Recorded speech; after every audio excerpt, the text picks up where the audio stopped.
Assalamualaikum warahmatullahi wabarakatuh. Selamat pagi Bu Eni, selaku dosen bisnis internasional, dan selamat pagi teman-teman yang hadir pada pertemuan kali ini. Di sini kami ingin mempresentasikan sekaligus menjelaskan tentang materi penundaan 90 hari tarif TAM, peluang dan tantangan perdagangan domestik. Tapi sebelum itu, izinkan kami memperkenalkan diri terlebih dahulu. Perkenalkan, nama saya Siva Putri Ardana, ditemani oleh kedua rekan saya bernama Saya Laini Aiwandini. Saya Eva Nasari. Tanpa berlama-lama, mari masuk ke dalam materinya. Pertama ada latar belakang. Pada tahun 2025, Presiden Amerika Serikat Donald Trump kembali memunculkan kebijakan tarif impor tinggi sebagai bagian dari strategi America First. Salah satu rencananya adalah menetapkan tarif 32% terhadap berbagai produk dari berbagai negara termasuk Indonesia, Vietnam, dan Thailand.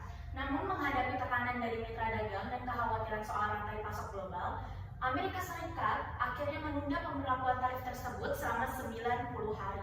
Penundaan ini memberikan kesempatan untuk menyiapkan strategi agar dampak negatifnya bisa diminimalkan. Selanjutnya akan dijelaskan oleh rekan saya bernama Naim.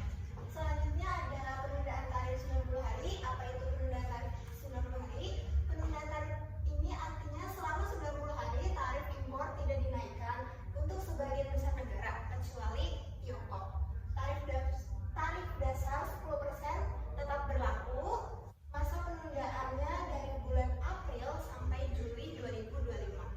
Ini semacam jeda waktu sebelum aturan baru diberlakukan. Selanjutnya ada tujuan pemerintah Amerika. Trump ini menggunakan penundaan ini sebagai leverage untuk menegosiasi balik China, UE, ASEAN, dan lain-lain. Peningkatan tarif China hingga 125% bertujuan memberikan tekanan. Terminologi TACO atau Trump always chickens out mencerminkan taktik sikap keras tapi mundur.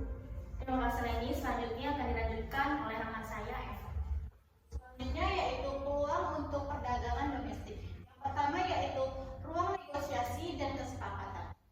Masa jeda memberikan ruang bagi pemerintah dan pelaku usaha untuk mencari solusi dagang yang lebih menguntungkan. Yang kedua yaitu pemulihan industri penting. Sektor otomotif, suku cadang, dan green tech bisa pulih sebelum tarif ini diberlakukan.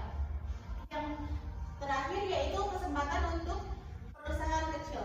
Usaha kecil bisa memanfaatkan waktu ini untuk cari pasar lokal dan memperbaiki rantai pasar. Selanjutnya yaitu tantangan dan risiko yang dihadapi.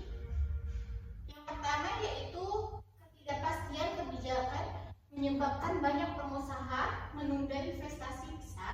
Yang kedua, menurunkan volume impor manufaktur indeks ISM turun ke level 48,5 yang menyebabkan stagnasi.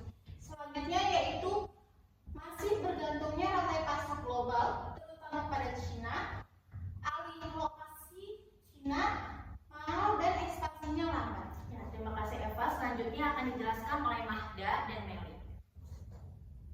Halo, saya Meliana Putri. Di sini saya akan membacakan materi mengenai penundaan tarif 90 hari dan tujuan pemerintah Amerika. Oke, yang pertama, apa itu penundaan tarif 90 hari?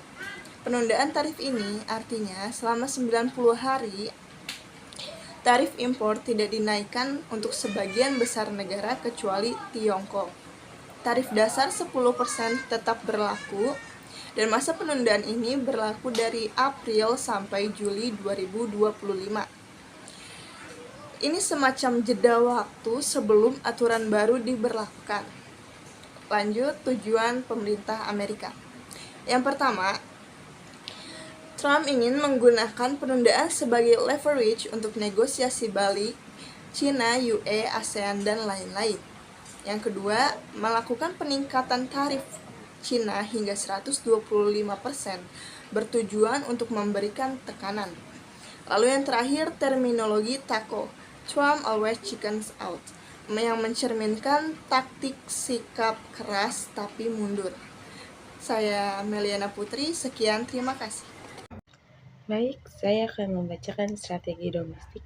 Adapun yang pertama yaitu dorongan pengusaha lokal, diversifikasi sumber impor dan adopsi struktur dari rantai pasok yang fleksibel. Dan yang kedua adalah manfaatkan periode jeda untuk negosiasi, leverage and R&D, fokus pasar domestik atau populasi tahan tarif.